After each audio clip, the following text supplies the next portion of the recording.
నమస్కారం. డీసీటీవీ వార్తల్లోకి స్వాగతం. తిరుమల శ్రీవారిని పలువురు ప్రముఖులు దర్శించుకొని మొక్కులు చెల్లించుకున్నారు.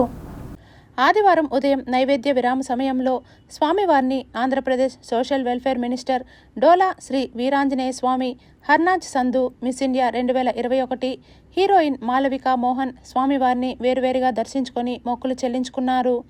దర్శనానంతరం ఆలయ రంగనాయకుల మండపంలో వేద పండితుల చేత వేద ఆశీర్వచనం చేయగా ఆలయ అధికారులు స్వామివారి తీర్థ ప్రసాదాలను అందజేశారు. ఈరోజు ఉదయం కలియుగర్ ప్రత్యక్ష దైవం దేవదేవులు శ్రీ వెంకటేశ్వర స్వామి వారి దర్శనం చేసుకోవడం జరిగింది. ఇక్కడ ఎక్కువ మంది భక్తులు కూడా స్వామివారిని దర్శనం చేసుకునే పరిస్థితులు బాగా కనిపిస్తూ ఉన్నాయి. ఈరోజు ప్రసాదాలు కానీ అన్నీ కూడా బాగా ఉన్నాయండి.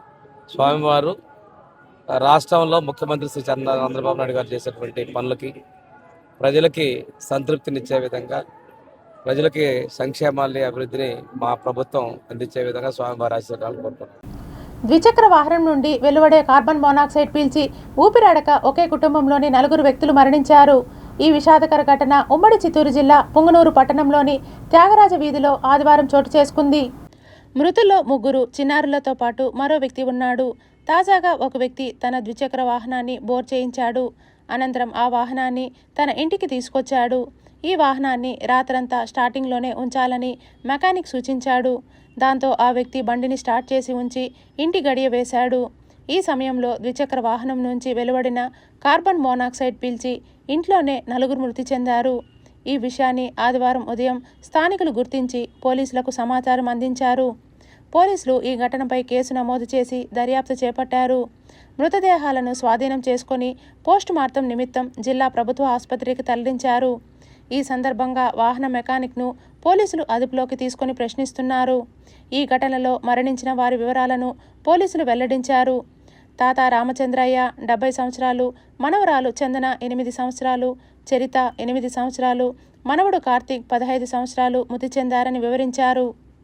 ఇంజన్ బోర్లు చేపించి మెకానిక్ ఏం చెప్పాడంటే, ఈ ఇంజన్ బోర్ చేయించాం కాబట్టి తెల్లవారులు ఆన్లో ఉండాలని చెప్పగా అతను అది బండిని తీసుకొని వచ్చి తన ఇంట్లో పెట్టి బండిని ఆన్ చేసి తన ఇంట్లో వాళ్ళ నాన్న రామచంద్ర మరియు 2 పిల్లలు, కవల పిల్లలు మరియు తన కొడుకు ముగ్గురిని కింద పనిపెట్టి వీళ్ళిద్దరు భార్యాభర్తలు పైన పనుకుంటారు. వీళ్ళు ఈ రామచంద్ర వాళ్ళు లోపల గడి వేసుకుని పనుకుంటారు. ఈరోజు ఉదయం 7 గంటలకు వచ్చి వాకిలు తీయమంటే తీయలేదు. లోపల చూస్తే వాళ్ళు చనిపోయి ఉంటారు. వెంటనే వాకిలు పలగొట్టి లోపల వెళ్ళి చూడగా 3 పిల్లలు, వాళ్ళ నాయన రామచంద్ర 4 చనిపోయి ఉంటారు. దీనికి ముఖ్య కారణము కంటిన్యూ రాత్రి నుంచి ఈరోజు ఉదయం వరకు కూడా మోటార్ సైకిల్ రన్నింగ్లో ఉండడం వల్ల ఆ గాలి పీల్చి దానికి ఆ ఇంటికి ఎటువంటి కిటికీ లేకపోవడం వల్ల ఇల్లంతా పొగ వ్యాపించి దానివల్ల మరణించినట్లు ప్రాథమికంగా తెలుస్తుంది. మృతదేహాలను పోస్ట్మార్టం నిమిత్తం హాస్పిటల్ పంపబడుతుంది. ఎండలు ఉక్కపోతతో ఉక్కిరిబిక్కిరి అవుతున్న జనాలకు చల్లటి కబురు చెప్పింది భారత వాతావరణ శాఖ. తెలుగు రాష్ట్రాలు సహా దేశవ్యాప్తంగా అనేక రాష్ట్రాల్లో భారీ వర్షం కురిసే అవకాశం ఉందని వాతావరణ శాఖ తెలిపింది. గత కొన్ని రోజులుగా వాతావరణంలో వేగంగా మార్పులు చోటు చేసుకుంటున్నాయి. ఉదయం సమయంలో చలి, 10 గంటలు దాటగానే తీవ్రమైన ఎండ, సాయంత్రం కాగా మబ్బులు కమ్మేస్తూ విచిత్ర వాతావరణ పరిస్థితులు కనిపిస్తున్నాయి. ఈ నేపథ్యంలో భారత వాతావరణ శాఖ బిగ్ అప్డేట్ ఇచ్చింది. దేశ రాజధాని ఢిల్లీ, తెలంగాణ, ఆంధ్రప్రదేశ్ సహా ఆయా రాష్ట్రాల్లో మోస్తరు నుంచి భారీ వర్షాలు కురిసే అవకాశం ఉందని వాతావరణ శాఖ ప్రకటించింది. తాజా అంచనా ప్రకారం మార్చి 15వ తేదీ నుంచి 20వ తేదీ వరకు ఉత్తర భారతదేశంలో భారీ వర్షాలు కురుస్తాయని వాతావరణ శాఖ అధికారులు పేర్కొన్నారు. రాబోయే 5-6 రోజులు ఈశాన్య భారతదేశంలో ఉరుములతో కూడిన భారీ వర్షాలు కురుస్తాయని తెలిపారు. మధ్య, తూర్పు భారత రాష్ట్రాల్లో కూడా ఉరుములు, మెరుపులతో కూడిన భారీ వర్షాలు కురుస్తాయని ఐఎండీ అధికారులు ప్రకటించారు. బలమైన ఈదురుగాలులు కూడా వీస్తాయని చెప్పారు. ఇక మార్చి 15 నుండి 20 వరకు జమ్మూ కాశ్మీర్, లడఖ్, హిమాచల్ ప్రదేశ్, ఉత్తరాఖండ్లోని పశ్చిమ హిమాలయ ప్రాంతాలలో వర్షపాతం, హిమపాతం పెరిగే అవకాశముందని ఐఎండీ తెలిపింది. ఈ సమయంలో అనేక చోట్ల బలమైన గాలులు, ఉరుములతో కూడిన వర్షం పడే అవకాశముందని అధికారులు తెలిపారు. ఈశాన్య భారతదేశంలో కూడా వాతావరణం చురుగ్గా ఉంటుందని, రాబోయే 5-6 రోజులు అరుణాచల్ ప్రదేశ్, అస్సాం, మేఘాలయాల్లో విస్తృతంగా వర్షాలు కురుస్తాయని ఐఎండీ అంచనా వేసింది. మార్చి 15, 16 తేదీలలో నాగాలాండ్, మణిపూర్, మిజోరాం, త్రిపురలో ఉరుములు, మెరుపులతో కూడిన వర్షాలు, బలమైన గాలులు వీచే అవకాశముందని ఐఎండీ ప్రకటించింది. ఇక మార్చి 15 నుంచి 18వ తేదీ మధ్య పశ్చిమ బెంగాల్, సిక్కిం, జార్ఖండ్, బీహార్, ఒడిశా, ఛత్తీస్గఢ్, మధ్యప్రదేశ్లోని అనేక ప్రాంతాల్లో వర్షం కురియనుందన్నారు. అలాగే బలమైన ఈదురుగాలులు వీస్తాయని ఐఎండీ అధికారులు తెలిపారు. జార్ఖండ్, ఛత్తీస్గఢ్లోని కొన్ని ప్రాంతాల్లో గంటకు 50 నుంచి 70 కిలోమీటర్ల వేగంతో బలమైన గాలులు వీచే అవకాశముందన్నారు. దక్షిణ భారతదేశంలోని కొన్ని ప్రాంతాల్లో కూడా తేలికపాటి వర్షాలు కురుస్తాయని వాతావరణ శాఖ అధికారులు తెలిపారు. తెలంగాణ, ఆంధ్రప్రదేశ్, కర్ణాటక, తమిళనాడు, కేరళలో తేలికపాటి వర్షాలు, బలమైన గాలులు వీచే అవకాశముందన్నారు. మార్చి 18, 19 తేదీల్లో పశ్చిమ భారతదేశంలోని గుజరాత్ ప్రాంతంలో తేలికపాటి వర్షాలు కురిసే అవకాశముంది. చికెన్ ధరలు ఊహించని విధంగా పెరుగుతున్నాయి. ఇటీవలి రోజుల్లో ధరలు ఆకాశాన్ని తాకుతూ కొండెక్కిన కోడిలా మారాయి. సాధారణంగా డిమాండ్ తక్కువగా ఉండే అన్ సీజన్లోనే చికెన్ ధరలు ఒక్కసారిగా పెరగడం వినియోగదారులను ఆశ్చర్యానికి గురిచేస్తోంది. ప్రస్తుతం బహిరంగ మార్కెట్లో చికెన్ ధరలు ట్రిపుల్ సెంచరీ దాటేసి కిలోకు 320 రూపాయల వరకు అమ్ముడవుతున్నాయి. ధర 300 రూపాయలు దాటడంతో సామాన్యులకు చికెన్ కూర దూరమవుతోంది. స్థానిక మార్కెట్లలో చికెన్ ధరలు రోజురోజుకి పెరుగుతుండటంతో సామాన్య జనాలు ఇబ్బందులు ఎదుర్కొంటున్నారు. చికెన్ ధర ఎంత అని అడిగి కొనకుండా వెళ్ళిపోతున్నారని వ్యాపారాలు అంటున్నారు. ఇదే ధరకు 1/2 కేజీ మటన్ వస్తుందని కదా అంటూ కొనకుండా కొనుగోలుదారులు వెళ్ళిపోతున్నారట. ప్రస్తుతం షాప్స్ అన్నీ ఖాళీగా ఉంటున్నాయి. గతంలో ఇదే సమయంలో చికెన్ ధరలు తక్కువగా ఉండేవి. అయితే ఈసారి పరిస్థితి భిన్నంగా ఉందని వ్యాపారులు చెబుతున్నారు. పౌల్ట్రీ ఫారాల నుంచి సరఫరా తగ్గిపోవడమే ధరల పెరగడానికి ప్రధాన కారణమని వారు పేర్కొంటున్నారు. పౌల్ట్రీ పరిశ్రమలో ఉత్పత్తి తగ్గటం, రవాణా ఖర్చులు పెరగటం, కోళ్ల సంఖ్య తగ్గిపోవటం వంటి కారణాలతో మార్కెట్లో చికెన్కు కొరత ఏర్పడిందని వ్యాపారులు చెబుతున్నారు. ఈ కారణాల వల్లే ధరలు ఒక్కసారిగా పెరిగాయని అంటున్నారు. ఇదే పరిస్థితి కొనసాగితే ఈ ఏడాది చికెన్ ధరలు మరింత పెరిగే అవకాశముందని వ్యాపార వర్గాలు అంచనా వేస్తున్నాయి. వచ్చే కొన్ని నెలల్లోనే కిలో చికెన్ ధర 380 రూపాయల వరకు చేరే అవకాశముందని చెబుతున్నారు.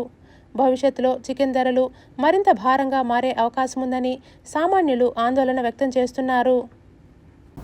ఏపీ కేబినెట్లో త్వరలోనే భారీ మార్పులు చేర్పులు ఉండబోతున్నాయా? దానికి సంబంధించిన కసరత్తు జోరుగా జరుగుతోందా? సీఎం చంద్రబాబు ప్రాథమికంగా ఒక అవగాహనకు వచ్చారా? ఎంతమంది మంత్రుల శాఖలు మారే అవకాశం ఉంది? మినిస్టర్స్ గ్రాఫ్ను బట్టి ఉద్వాసనలు కూడా ఉంటాయా? నివేదికలను బట్టే సీఎం చంద్రబాబు కీలక నిర్ణయాలు తీసుకోబోతున్నారా? ఈసారి లోకేష్ టీం స్పెషల్గా ఉండబోతోందా? ఆసక్తికర కథనాన్ని ఓసారి చూద్దాం. ఆంధ్రప్రదేశ్ మంత్రివర్గంలో మార్పులు చేర్పులు తప్పవన్న ప్రచారం జోరుగా జరుగుతోంది. అది కూడా త్వరలోనే ఉంటుందని అంటున్నారు. అదే సమయంలో ఇప్పుడున్న మంత్రులకు సంబంధించిన ప్రోగ్రెస్ రిపోర్ట్స్ కూడా రెడీ అవుతున్నాయట. ఆ నివేదికల ప్రకారమే మార్పులు ఉండవచ్చని అంటున్నారు. నివేదికల్ని కూడా అదేదో ఆషామాషిగా కాకుండా మినిట్ టు మినిట్ మంత్రుల పనితీరును మానిటరింగ్ చేస్తున్నట్టు తెలుస్తోంది. ఆ పరిశీలన సారాంశాన్ని బట్టి గ్రాఫ్ సిద్ధమవుతుందని చెబుతున్నాయి ప్రభుత్వ వర్గాలు. సీఎం చంద్రబాబు ప్రస్తుతం ఈ సబ్జెక్ట్ మీదే ఎక్కువగా ఫోకస్ చేశారట. తాము నిర్వహిస్తున్న శాఖల మీద మంత్రులకు ఉన్న పట్టు, అధికారులతో ఎలా ఉంటున్నారు, ఎన్ని సమీక్షలు చేశారు, కేంద్రం నుంచి ఎన్ని నిధులు రాబట్టగలిగారు, ఎన్ని ప్రెస్ మీట్లు పెట్టారు లాంటి అన్ని అంశాలను పరిగణలోకి తీసుకొని మార్కులేస్తున్నట్టు తెలిసింది. అలాగే ప్రభుత్వ కార్యక్రమాల్లో ఎంత చురుగ్గా ఉన్నారు లాంటి క్షేత్రస్థాయి వివరాలకు సైతం ప్రాధాన్యం ఉంటుందని చెబుతున్నారు. మంత్రులకు ప్రోగ్రెస్ కార్డులు ఇవ్వటం వరకు ఓకే, కానీ కేబినెట్లో మార్పులు చేర్పులకు అవే ప్రమాణికం, వాటినే కొలమానంగా తీసుకుంటున్నారన్న ప్రచారం మాత్రం చాలామంది మినిస్టర్స్కు నిద్ర పట్టకుండా చేస్తోందట. దీనికి సంబంధించి చర్చలు ఇప్పటికే పీక్స్లో ఉన్నాయి. ఆ చేంజెస్ ఉగాదికే ఉంటాయా లేక మరో 2-3 నెలల్లోనా అన్న చర్చలు జోరుగా నడుస్తున్నాయి. దీంతో ప్రస్తుతం ప్రభుత్వ పెద్దలు గీస్తున్న మినిస్టర్స్ గ్రాఫ్కు ప్రాధాన్యం ఏర్పడింది. ఇప్పటికే కొంతమంది మంత్రులకు సంబంధించిన వ్యవహారాల చిట్టా సీఎం దగ్గరకు చేరిందట. ఎవరి పెర్ఫార్మెన్స్ ఎలా ఉంది, ఎవరిని మార్చాలన్న విషయంలో కూడా ప్రాథమిక అవగాహనకు వచ్చినట్టు చెప్పుకుంటున్నాయి ప్రభుత్వ వర్గాలు. అన్నిటికీ మించి ఈసారి జరిగే మార్పులతోనే వచ్చే ఎన్నికలకు వెళ్లే అవకాశమున్నందున ఎక్స్ట్రా కేర్ తీసుకుంటున్నట్టు సమాచారం. అలాగే ఈసారి కేబినెట్లో ప్రత్యేకంగా లోకేష్ టీం ఉండేలా జాగ్రత్తలు తీసుకుంటున్నారట. అసలు అదే ఫస్ట్ ప్రయారిటీ అన్న మాటలు కూడా గట్టిగా వినిపిస్తున్నాయి. మంత్రుల పెర్ఫార్మెన్స్పై పూర్తి స్థాయి రిపోర్ట్ తర్వాత కొత్తగా ఎవరికి అవకాశాలు ఇవ్వాలి, ఉన్న వాళ్ళలో ఎవరికి బై బై చెప్పేయాలన్న విషయంలో క్లారిటీ వస్తుందని అంటున్నారు. మొత్తానికి ఇప్పుడు సిద్ధమవుతున్న ప్రోగ్రెస్ కార్డ్స్తోనే మంత్రుల భవిష్యత్ ముడిపడి ఉందనే చర్చ బలంగా ఉంది కూటమి వర్గాల్లో. కనీసం 10 మంది మంత్రుల శాఖలు మార్చొచ్చనే ప్రచారం సైతం ఉంది. ఎలాంటి ఉరుములు మెరుపులు ఉంటాయో చూడాలి మరి. యుద్ధం కారణంగా ప్రపంచాన్ని చమురు సంక్షోభం చుట్టుముడుతున్న నేపథ్యంలో టీటీడీ అప్రమత్తమైంది. కమర్షియల్ గ్యాస్ వినియోగిస్తున్న టీటీడీ అవసరాలకు ఇబ్బంది లేకుండా ముందస్తు చర్యలు తీసుకుంది. గ్యాస్ కొరత రాకుండా టీటీడీ అప్రమత్తమైంది. గ్యాస్ సరఫరా ఆపొద్దంటూ ఐఓసీఎల్కు టీటీడీ విజ్ఞప్తి చేస్తోంది. ప్రస్తుతం తిరుమలలో టీటీడీ అవసరాలకు గ్యాస్ కొరత రాకపోయినా ముందస్తు జాగ్రత్తగా వ్యవహరిస్తోంది. తిరుమలకు గ్యాస్ సరఫరా నిలిచిపోతే అన్నప్రసాదాల తయారీతో పాటు ఇతర అవసరాలకు ఇబ్బంది ఏర్పడే అవకాశముందని ఐఓసీఎల్కు రాసిన లేఖలో టీటీడీ పేర్కొంది. ఆధ్యాత్మిక పరిధిలో ఉంచి టీటీడీకి సరఫరాను కొనసాగించాలని లేఖలో పేర్కొంది. అయితే టీటీడీ లేఖపై అటు ఐఓసీఎల్ సైతం సానుకూలంగా స్పందించింది. అయితే టీటీడీకి రోజు దాదాపు 5 టన్నుల మేర గ్యాస్ అవసరం ఉంది. తిరుమలలో అన్నప్రసాదాల తయారీ, ఇతర అవసరాలతో పాటు తిరుపతి, తిరుచానూరు, టీటీడీ అనుబంధ ఆలయాల్లో కమర్షియల్ గ్యాస్ను ఉపయోగిస్తుంది.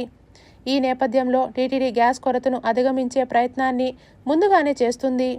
యుద్ధ పరిస్థితుల నేపథ్యంలో కమర్షియల్ గ్యాస్ వినియోగంపై కేంద్రం నియంత్రణ చర్యలు చేపట్టిన నేపథ్యంలోనే టీటీడీ అలర్ట్ అయింది. యుద్ధ మేఘాలు కమ్ముకున్న, ఆర్థిక ఒత్తిళ్లు పెరుగుతున్న సామాన్య భక్తుడి దైవచింతన ముందు ఇవేవీ అడ్డుకావని తిరుమల రద్దీ నిరూపిస్తోంది. ఇరాన్, అమెరికా దేశాల మధ్య యుద్ధ వాతావరణంతో మనకి పెట్రోల్ ధరలు సెగ తగిలింది. గ్యాస్ ధరలు పెరిగి హోటళ్లు మూతబడుతున్నాయి. ఆర్థిక అనిశ్చితి అంటున్నారు. స్టాక్ మార్కెట్లు డమాల్మంటున్నాయి. అయితే ఇవేవి కలియుగ దైవం శ్రీ వెంకటేశ్వర స్వామి భక్తులను ఆపలేకపోతున్నాయి.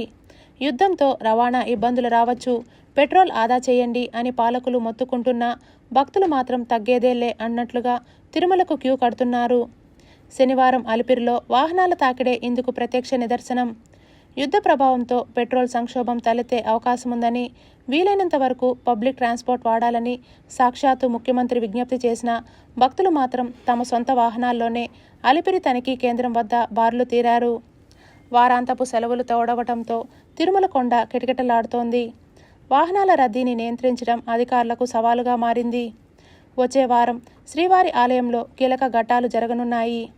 మార్చి 19న ఉగాది ఆస్థానం సందర్భంగా, దానికి ముందు వచ్చే మంగళవారం మార్చి 17 కోయిల్ ఆళ్వార్ తిరుమంజనం నిర్వహించనున్నారు. శుద్ధి కార్యక్రమం కారణంగా మార్చి 17న వీఐపీ బ్రేక్ దర్శనాలు, అష్టాదళ పాద పద్మారాధన సేవలను టీటీడీ రద్దు చేసింది.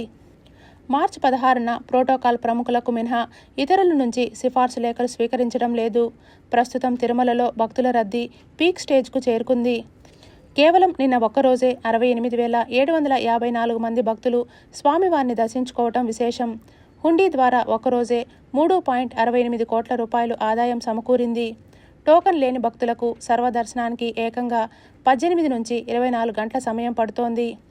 వైకుంఠం క్యూ కాంప్లెక్స్ దాటి కృష్ణతేజ గెస్ట్ హౌస్ వరకు క్యూ లైన్లు సాగాయి. తీవ్రమైన రద్దీ, వెయిటింగ్ కారణంగా కొందరు భక్తులలో అసహనం వ్యక్తమవుతోంది. నారాయణగిరి షెడ్లలో ఒక భక్తుడు టీటీడీకి వ్యతిరేకంగా నినాదాలు చేస్తూ తోటి భక్తులను ప్రేరేపించడం, ఆ వీడియో సోషల్ మీడియాలో వైరల్ అవ్వడం ఇప్పుడు చర్చనీయాంశంగా మారింది. ఒకవైపు యుద్ధ భయం, మరోవైపు భక్తి పారవస్యం.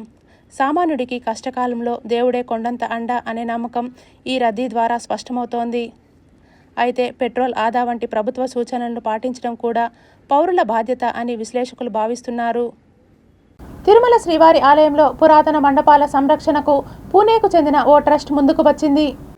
తిరుమల శ్రీవారి ఆలయంలో పురాతన మండపాల్లోని రాతి స్తంభాలు, రాతి పైకప్పును శుభ్రపరచడంతో పాటు పగుళ్లను శాస్త్రీయ పద్ధతుల్లో సరిచేసి సంరక్షించుకునేందుకు పూణేకు చెందిన ఓ సంస్థ ముందుకు వచ్చింది. పూర్తిగా విరాళం పద్ధతిలో ఈ పనులు చేపట్టేందుకు ఆ ట్రస్ట్ సిద్ధమైన క్రమంలో టీటీడీ బోర్డు కూడా ఇటీవల ఆమోదం తెలిపింది. ఆలయంలోని రంగనాయకుల మండపం, కళ్యాణోత్సవ మండపం, పాత పరకామణి మండపాల్లో పురాతన రాతి స్తంభాలు, రాతి ఉపరితలం, ఇతర రాతి నిర్మాణాలను కొన్ని రకాల రసాయనాలతో శుభ్రపరచడంతో పాటు పగుళ్లను అరికట్టి సంరక్షించేందుకు పూణేకు చెందిన Lord Venkateswara charitable and religious trust ముందుకొచ్చింది. ఈ పనులకయ్యే ఖర్చు మొత్తం ఆ ట్రస్ట్ భరిస్తుందని టీటీడీ ఇంజనీరింగ్ విభాగం బోర్డు దృష్టికి తీసుకురావడంతో గత నెల 28వ తేదీన జరిగిన సమావేశంలో ఆమోదం లభించింది. కాగా ఇదే ట్రస్ట్ ప్రస్తుతం అలిపిరి పాదాల మండపాన్ని శాస్త్రీయ పద్ధతిలో పునర్నిర్మాణ పనులు చేస్తున్న విషయం తెలిసిందే. ఈ వార్తలు ఇంతటితో సమాప్తం. సమగ్ర సమాచారంతో DCTV వార్తల్లో మళ్ళీ కలుద్దాం. అంతవరకు సెలవు. నమస్కారం.